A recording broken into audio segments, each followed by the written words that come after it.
اعوذ باللہ من الشیطان الرجیم، بسم اللہ الرحمن الرحیم۔ معزز خواتین و حضرات، السلام علیکم ورحمۃ اللہ وبرکاتہ۔ آج ہماری نشست نمبر 188 یعنی 188 ہے۔ اس میں ایک دن کی تاخیر اس لیے ہوئی کہ گزشتہ روز کراچی پریس کلب کے انتخابات ہوئے، اس میں شرکت کے لیے مجھے جانا پڑا تو اور کچھ طبیعت بھی ناساز تھی۔ تو اس کے ساتھ ساتھ یہ بتا دوں میں کہ کراچی پریس کلب کے انتخابات میں ہمارا جو پینل تھا، جسے ہم دا ڈیموکریٹس کہتے، اس پینل کا ایک فرد کامیاب ہو گیا، جبکہ مخالفت میں 2 پینل تھے، ان کے امیدوار تھے، ان میں سے کوئی ایک بھی نہیں جیت سکا۔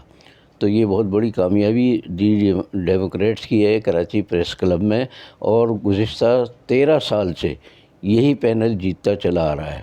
اللہ کرے کہ اس پینل کے لوگ دیانتدار رہیں، کام کریں، محنت کریں اور صحافی برادری کی خدمت کریں، جس طرح کرتے چلے آ رہے ہیں اور زیادہ کریں، تو اس سے دین اور دنیا دونوں کا ان کا فائدہ ہوگا۔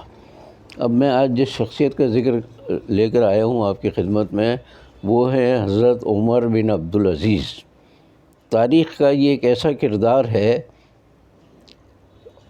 اور اگر اور مناسب لفظ استعمال کریں مسلم تاریخ کا، جسے لوگ عام طور سے اسلامی تاریخ، اسلامی نہیں ہوتی، اسلامی تاریخ خلافت راشدہ تک کہی جا سکتی ہے، تو مسلم تاریخ کا یہ ایک ایسا کردار ہے کہ جس نے 2.5 سال سے کم عمر کی اپنی خلافت میں ایسے زبردست کارنامے انجام دیے اور ایسی مثالیں پیش کی کہ جو بالکل خلافت راشدہ جیسی تھیں، بلکہ وقت کے ساتھ ساتھ انہوں نے بعض اور اصلاحات کی اپنے دور میں۔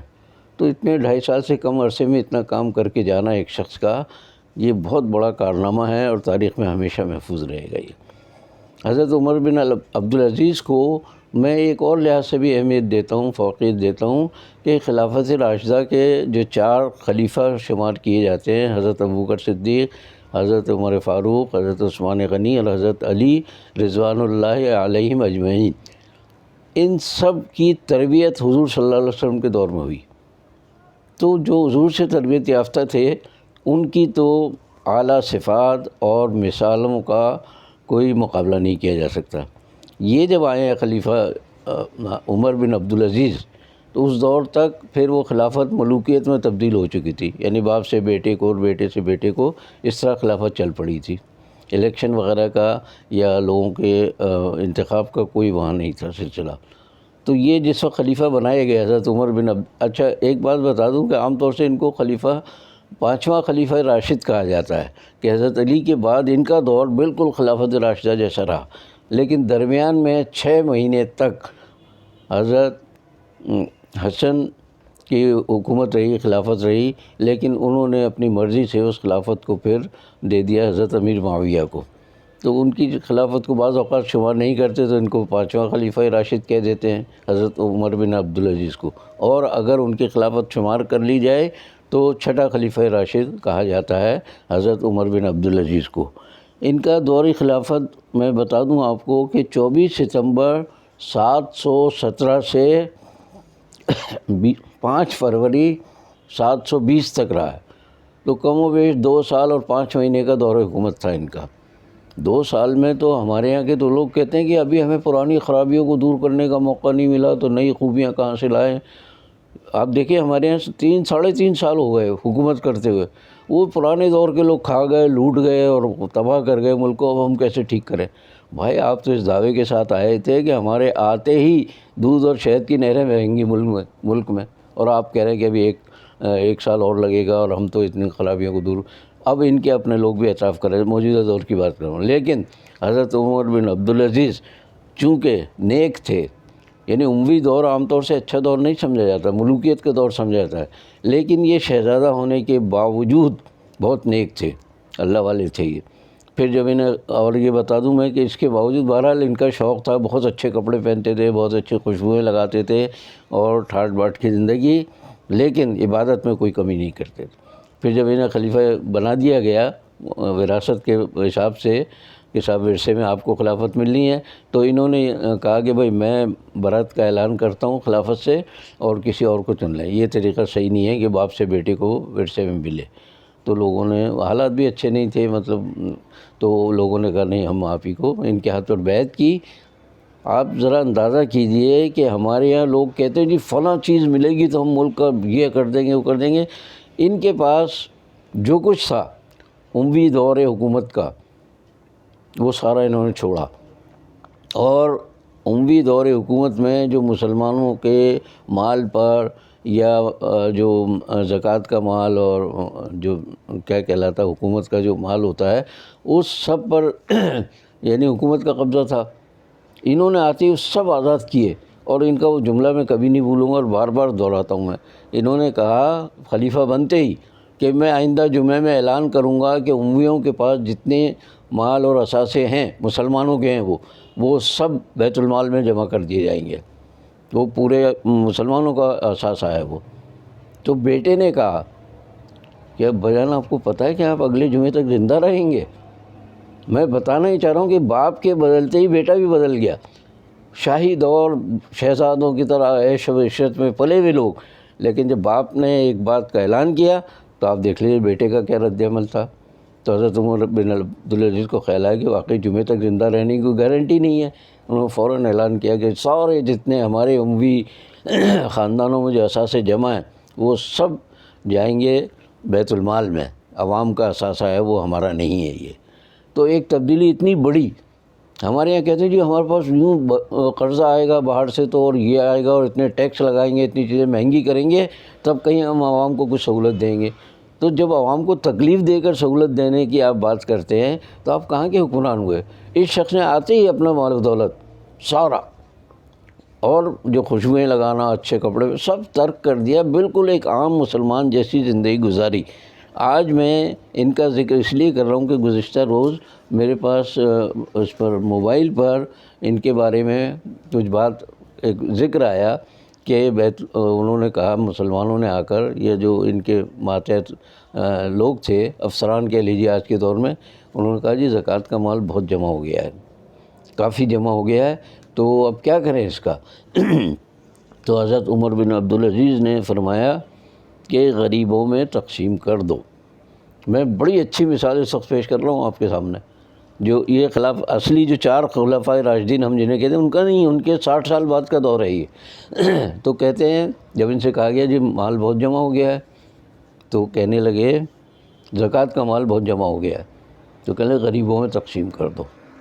جو حکام نے کہا کہ جناب اب تو کوئی غریب رہا ہی نہیں ہماری مملکت میں، کس میں تقسیم کریں ہم؟ تو کہتے اسلامی لشکر تیار کرو۔ کہ اسلامی لشکر تو اتنا بڑا ہے اس وقت اور پوری دنیا میں پھیلا ہوا ہے۔ اسلامی لشکر سے مراد مسلمانوں کے جو سپاہی وغیرہ، کہ وہ تو پہلے سے موجود ہیں اور بہت سارے ہیں، وہاں بھی ضرورت نہیں ہے پیسے کی۔ تو کہنے اچھا جو نوجوان ہیں ہمارے معاشرے میں ان کی شادیاں کر دو۔ اب یہ نوجوانوں میں کی شادیاں کرنا اتنا بڑا حکمت کا ایک سمجھیں ان کا فیصلہ تھا کہ نوجوان جب شادی کے قابل ہو جائے، ان کی شادیاں نہ ہوں، ان میں خرابیاں پیدا ہونے کا ڈر ہوتا ہے اور معاشرہ خراب ہوتا ہے۔ تو شادیاں کر دی ان کی، جو نوجوان بچے تھے ان کی شادیاں، اس کے بعد مال بچا، تو پھر کہا آپ کیا کریں؟ تو فرماتے ہیں کہ لوگوں سے پوچھو جن کے قرضے ان کے قرضے ادا کر دو۔ وہ قرضے بھی چلے تھوڑے بہت جتنے بھی رہے ہوں گے ان کے دور میں وہ ادا کر دیے گئے۔ پھر کہہ لیں اب کیا کریں؟ تو فرمایا آپ نے، حضرت عمر بن عبدالعزیز نے، کہ یہودیوں اور عیسائیوں سے پوچھو کہ ان کے ذمے کتنے قرضے ہیں، ان کے قرضے ادا کر دو، یعنی غیر مسلموں کو بھی قرضوں سے آزاد کر دو۔ پھر بھی مال بچ گیا، تو کہنے اب کیا کریں؟ تو حضرت عمر بن عبدالعزیز کہنے لگے کہ اہل علم میں مال تقسیم کر دو، چاہے ان کے پاس پہلے سے مال ہو، کیونکہ اہل علم جو ہیں وہ علم کی پھر کے فروغ میں مزید مصروف ہو جائیں گے۔ تو یہ بھی ہو گیا۔ اب میں آخری نقطے پر آ رہا ہوں حضرت عمر بن عبدالعزیز کے، کہ اب بھی مال جب بچا تو کیا فرمایا انہوں نے؟ کہنے لگے اس کا گندم خرید کر، اس کی گندم کہیں، اس کا گندم اردو میں دونوں طرح استعمال ہوتا ہے، تو گندم خرید کر پہاڑوں پر پھیلا دو، اس کو بکھیر دو اس کو، تاکہ پرندے آ کر فضاؤں سے اور اس کو کھائیں اور ان کی غذا کا انتظام ہو سکے۔ آپ اندازہ کیجئے کہ جو شخص پرندوں کے رزق کا بھی اہتمام کر رہا ہو تو اللہ کے یہاں کتنا بڑا رتبہ ہوگا۔ یہاں تو انسانوں کی کوئی قدر نہیں ہے بھائی، کچھ نہیں پوچھتا کوئی بھی۔ اتنا مال و دولت ہے ملک میں صاف کہہ رہا ہوں، بار بار کہتا ہوں یہ کہ ہمارے یہاں مال و دولت کی، قدرتی وسائل کی ذرہ برابر کمی نہیں ہے۔ نیتیں خراب ہیں حکمرانوں کی، اس لیے کہیں غریبوں کو نہیں ملتا ہے، یہ کھا جاتے ہیں۔ آپ دیکھیں بڑے بڑے محلوں میں رہ رہے ہیں۔ حضرت عمر بن عبدالعزیز نے تو خلیفہ ہوتے ساری چیزیں چھوڑ دی تھی، یہاں تک کہ اگر ایک دن معلوم ہوا کہ وہ کچھ میٹھا آ گیا کھانے میں، ان کے سامنے پوچھے یہ کہاں سے آ گیا، تو بیوی کہنے لگی تھوڑا وظیفہ جو عام آدمی جتنا وظیفہ ملتا تھا ان کو، تو جو وظیفہ ملتا ہے ہمیں کھانے کے لیے، تو اس میں سے میں نے بچا کے سوچا بہت دن ہو گئے گھر میں میٹھا نہیں کھایا ہے، تو میں نے میٹھا بنا لیا۔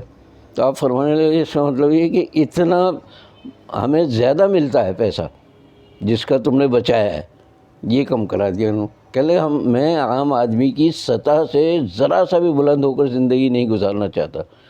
اور یہاں دیکھیے کیا سرے محل ہے انگلینڈ میں اور کہاں کہاں، اور یہاں کون سا ان کا بنی گالا ہے، اور یعنی کراچی، لاہور اور اسلام آباد تک سابقہ اور موجودہ حکمرانوں کے محل در محل ہیں، اتنے بنگلے ہیں کہ شاید انہیں بہت سے کو تو ان کو معلوم بھی نہیں ہوگا کہ کتنا مال و دولت انہوں نے لوٹ کر جمع کیا ہے، اور عوام کو دینے کے لیے کہتے ہیں ہمارے پاس کچھ بھی نہیں ہے، اب ادھر سے قرض آئے گا، ادھر سے وہ آئے گا، مال آئے گا۔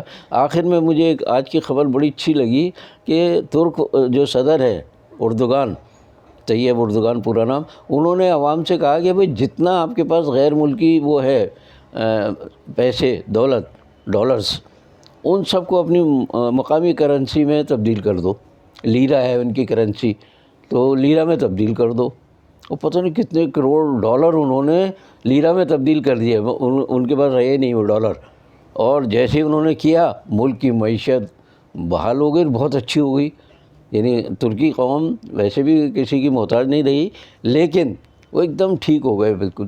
ہمارے یہاں اللہ کرے کوئی ایسا انقلابی لیڈر آ جائے کہ جو ان سارے معاملات کو سمجھے، اور سب سے زیادہ یہ کہ انسانوں اور ذی روح حیوانوں سے بھی ہمدردی ہو اس کو، تو کہیں بھی ہمارے یہاں نہ مسئلے ہیں نہ وسائل کی کمی ہے۔ اللہ انہیں نیک ہدایت دے، اور ہمیں بھی کہ ہم آئندہ کبھی کوئی انتخابات اگر ہوں تو اندرونی اور بیرونی طاقتوں کی پرواہ کیے بغیر جو نیک لوگ ہوں، اچھے لوگ ہوں، ہمدرد ہوں، عوام کے مخلص ہوں، ان کو ہم منتخب کریں۔